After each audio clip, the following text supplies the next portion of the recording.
Natatawa ko dyan sa part na yan. Kasi tingnan, mamaya titingnan si Chamame. Tingnan si Chamame kung anong gagawin. Oh, kunyari ang gusto. Sige, Belgian, sige, Arya. hindi talaga ako, hindi ko talaga gusto yung talaba na yan. Pero dahil for the vlog, titikman natin. Pero si Chamame, pilingerang nasasarapan. Pero gusto naman daw talaga niya. Hindi kagaya ni Kuya Belgian. Tingnan yung mga reaction nila. Ano kaya masasabi nila? That time, sabi Chamame, sarap daw. Good afternoon po mga amigo. Good afternoon. Magandang araw po sa inyong lahat. Nandito po si Kuya Raul. Kuya Jose! May suka? Lulutuin pa? Bakit? Ay, nako. Ayun po mga amigo, nandito po tayo sa may kanto. Kasama si Tia Cela. Buenas tardes! Hola, buenas tardes. ¡Qué guapa! ¡Uy, matambe! Ayan. Matambe! Meron dito mga amigong talaba. Saan galing yung talaba? Aguno yun sa Bulacan! Oo, sa Bulacan po mga amigo galing ito. Magkano yung talaba? 100. Sarap. Per kilo siya. Ayan. Titikman natin yung talaba. Pero kailangan Tú sabes si Chame? Tu país no tiene. Tiene, matambe. Ano? Río de Cucu, donde vivía. No, eso Ay, saan ba kinukuha to? Sa Rio? Hindi, sa Dagat. Dagat! Rio. A playa. Sí. A playa. Agua de playa y agua de río. Cuando aquí está Matambe, lo conozco. Matambe. Matambe. Sí. Sabi. Yo sé. Rio a playa, sí. Cuando río y playa se juntan. Ayan, alam siya mami. Matambe. Rio daw, pinag-ano. Asa si Jose? So, bumili si Jose ng suka. Gusto ko ipatry ka TSS sa ito. Na hilaw na, hilaw naman talaga, di ba? Ano ba luto gawin? Ano ba luto ang ito? Niluluto ba? Hindi ko alam. So, ayan po ang amigo. Bumili pa ako ng suka. Ayan. Ayan, ganyan. Ito tayo natin. Nako, eto nga po mga amigo, nawalan po ng boses. Ewan ko bakit ganyan, nangyari, nalok yata ang aking telepono. Kaya iba-voice over na lang po natin yung mga pangyayari na to. Nako, alam niyo talaga, hindi ako talaga kumakain ng talaba. Sa totoo lang, hindi ko type. At isang beses ko natikman na dati yan, parang hindi ko kinaya. Parang kumakain ako ng dagat. Ay, ayan si Jose, tingnan nyo. Kunyaring gustong gusto pero hindi gusto. Natatawa ko dyan sa part na yan. Kasi tingnan, mamaya titingnan si Chamame. Tingnan si Chamame kung anong gagawin.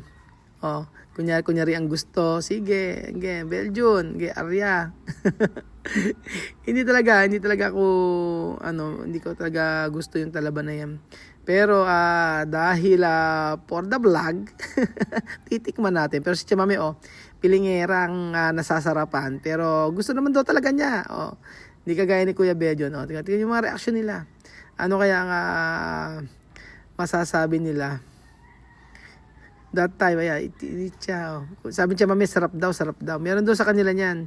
Meron daw diyan sa ekuko niyan, yung ganyang talaba. Pero iba daw ang klase. Tingnan kunyari, sarap na sarap daw. Kasi sige, Arya. That time si Kunoto sa yun daw sa kanila, niluluto raw nila yan. Pero ang masarap daw na talaba ay yung iniihaw daw. Dapat daw iniihaw. Masarap daw walang lansa. Suka. Bumili ako ng suka sa tindahan. Arte-arte ni Kuya Raul. Kala mo hindi kumakain ng ng tubig sa dagat. Si Jose si Chamame. Tingnan natin kung kakayanin mo. Sige, Chamame. Kaya mo yan. Ayan, Ano ba lasa, Kuya Raul? Ayan na. Nakipunas pa si Tia Cesa. Huling-huli pala yung mga pinagagagawa pag nasa video. No? Ayan. Kunyari, Ano? Sarap daw.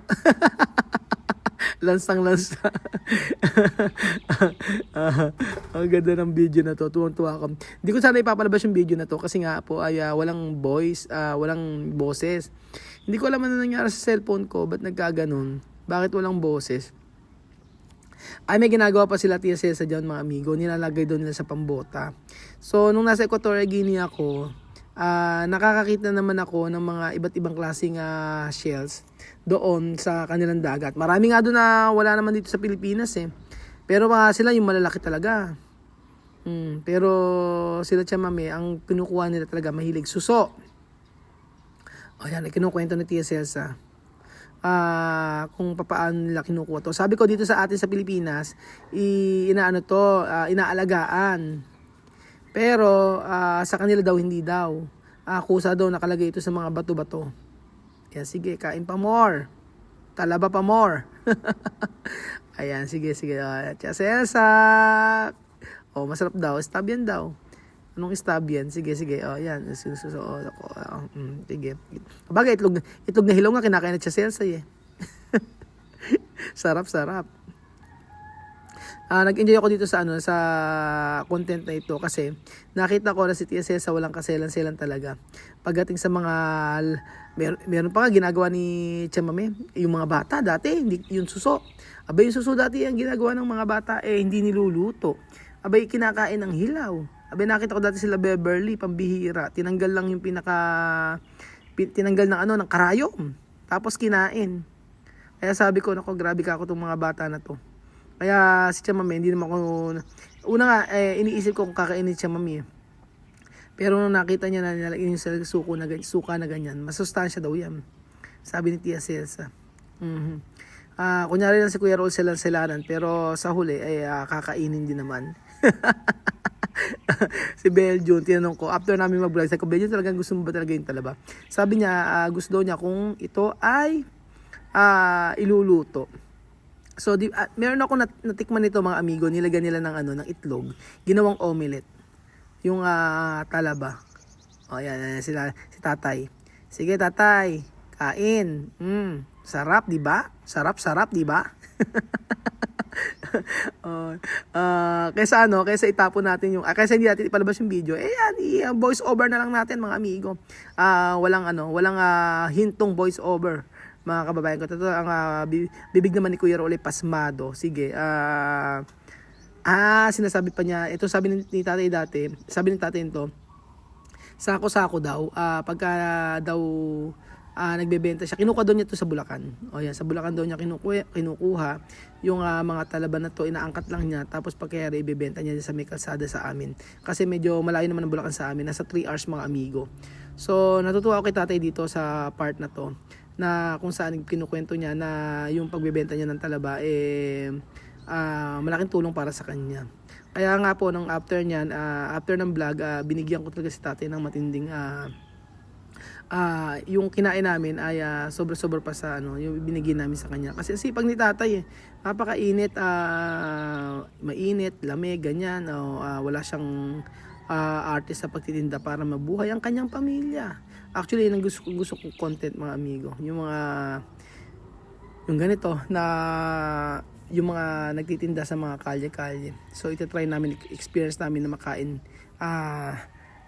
lalo ng talaba na sabi niya, mami, meron daw sa kanila Pero ang nakikita ko sa kanilang mga tahong, wala ako nakikita sa kanila mga amigo. Yan to, tahong, wala ako nakikita sa kanila. So ayan, ano ba ginagawa ni Tia Celsa? Nagpipicture kami para po maipakita sa mga taga-ikuko kung paano mabuhay si Tia Celsa. Paano nabubuhay dito sa Pilipinas. Nag-enjoy naman si Chamame. May time talaga na syempre malungkot, may time na masaya, pero ang importante po ay naka-adjust na dito sila sa Pilipinas. Isipin nyo. Ewan ko kay mga bata. That time kasi walang pasok may pasok yung mga bata. Yan, kakain siya. Aria, sige, kain pa more. Sayang, hindi natin kung may music lang, kung may sounds lang to, nakita natin yung mga pinagsasabi ni Tia Celsa. Kaya nga, alam niyo mga amigo, napaka memorable ng buhay na nangyari dito kay Tia Celsa dito sa Pilipinas. Syempre kita nyo naman mga ganyang experience yung dapat nating yung na ipapa-experience natin kay Tia Celsa. Yung pagpunta natin sa iba't ibang lugar, the surb ni Tia Celsa. Kaya nga po, nako, ang hirap na pala mag-voice over, wala tong script mga amigo, kapag daka bumubuka lang ang bibig ni Kuya Raul. Oo, totoo. Bigla ko nalang binoise over tapos walang ka-script, kakainan, lalapangin, Tia Celsa. Tagal naman itong video na to, 10 minutes, 5 minutes pa mga amigo. Konting tiis pa. Sige, kain pa more. Lapang kong lapang. Ay nako, sabi ko nga sa inyo, dahil sa vlog na experience ko yung mga bagay na yan. Dati nung natatandaan ko, yung Talaba, nadadaanan namin yan sa Mabulacan, yan. Pero hindi kami bumibili. Na-try ko, nakain yan. Sabi ko nga, nalagyan ng itlog nila. Ginagawa nilang omelette. Ang sustansya. So, grabe. Ang dami namin nakain ng Talaba na yan. Sa totoo lang. Ayan. Ang dami namin nakain. Tapos, tingin ko yung Belgium, no? Kasi ko yung Belgium pa. Hinahanap ng sile. Wala daw sile. Bakit walang sile? Oh, sige, higop! Higop pa more. Ay nako, sobrang saya. At talaga pagka nagba-vlog mga amigo. Nakikita namin kasi yung mga bagay na before na hindi namin ginagawa, ngayon ginagawa na namin for the vlog. Lalo yung mga pagkain na ganyan. Pero si Tia Celsa, pag ayaw talaga niya. Hindi siya kakain. Pag sinabi niya, hindi, pwede, hindi, ayokong kainin yan, ayoko. Hindi siya kakain. Pag sinabi ni Tia Celsa, pwede sa akin yan, pwede. O sige, kain. Wala nang problema kay Tia Mami. Basta makakain. Meron siyang dito yung pagkain natin na siguro hindi niya na kain, tingin ko yung halimbawa yung paksiw na sobrang aksim, yung mga ganun hindi niya masyadong feel yun, pero kakainin naman niya siguro unti-unti lang. So ano nangyari mga amigo? Ayan, ito siya sabi ko kay Tia Mami kung paano dito inaalagaan yung mga talaba. Yun ang sabi ko kay Tia Celsa. Sabi ko, ito kako ay nilagay sa mga kawakawayan. And then after ilang weeks ba o ilang months, magkakaroon na siya ng ano. So, sa kanila po, hindi mga amigo. Sa mga bato-bato lang, mga nakakapit. Ganun. Hindi kasi nila alam yung kung paano. Pero for sure, nako, alam niyo po mga amigo sa Equatorial Guinea, ang mga isda, pambihira, nagkalat lang. Ang dami mga isda doon kasi hindi masyadong hinuhuli. Ewan ko ba, hindi masyadong nakukuha yung marami iba't ibang klaseng isda doon. Ang daming isda sa Equatorial Guinea, kaso nga lang, syempre, ang mga kumukuha ng mga Chinese.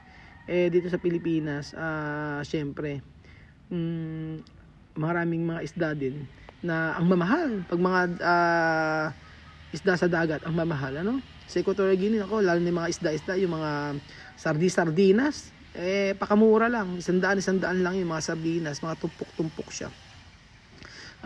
Mas mura ang isda ng mga sardinas doon. Pero yung mga isda ng mga malalaki, mahal doon sa Equatorial Guinea. Pambihira, 2,000, 3,000 yung mga isdang malalaki. Yung nakikita sa daan-daan, sa mga daan lang. Ayan, pa, sige, aarya pa tayo mga amigo. Pakita natin. Ayan, sinuka. Masarap siguro, lagyan kaya ng sibuyas, no? Masarap pa pag may sibuyas. Palagay niyo mga amigo, masarap yan pag may sibuyas. O mas masarap kapag talagang iniihaw. Sabi nila iniihaw daw eh. Never ko pa kasi natikman yung may iniihaw na isda rin. Nice experience. Makakain ng talaba si Tia Celsa. Ayun ako. Sabi ko nga po sa inyo, ibang experience ang yung mga ganito. Lalo yung mga lugar na pinupuntahan namin, ang saya. At na-experience sila Tia Celsa to.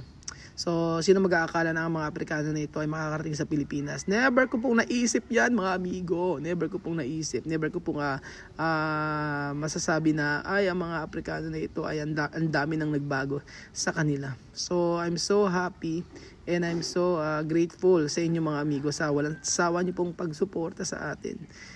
Video araw-araw. So, thank you so much po mga amigo.